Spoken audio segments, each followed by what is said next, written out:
Hey, what's up, guys? Welcome to another day of virtual learning phys ed with me, Mr. Cheung. I hope that your day has been going well. I hope that your week two of virtual learning has gone well. So, past couple lessons, what we've talked about have been upper body movements. So today, what we're going to work on is a lower body movement. So more specifically, the squat. And even more specifically, we are going to talk about body weight squat because many of us might not have the equipment at home to squat. And with a squat, we don't necessarily need equipment for this. So remember, when we're doing just the conventional body weight squat, we want to get ourselves square. All right. Want to get your feet about hip to shoulder width apart, maintaining good posture. I'm going to lower myself down. When I go down, I want to make sure that my thigh is about parallel, driving myself back up. All right, so that is the conventional squat. So let's add a couple modifications onto that.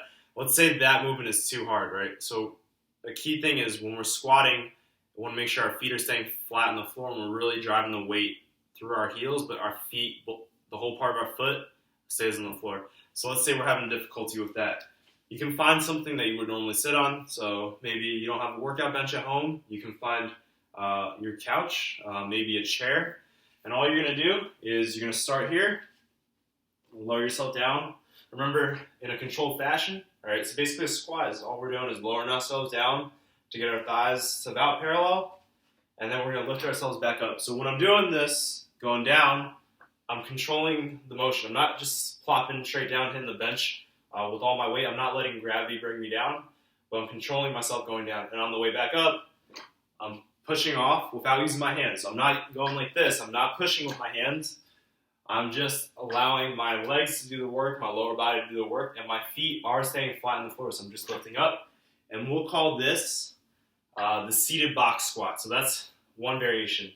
Another variation, all right, so when we talked about our unilateral, bilateral lesson, we talked about using a single leg versus a two-legged exercise. So squat is something that we can do both single-legged and two-legged, right?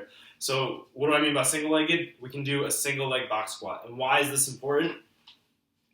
The reason why this is important is, we want to make sure that we have even amount of strength in both legs, because in a two-legged squat, our stronger leg might be compensating and overtaking our weaker leg.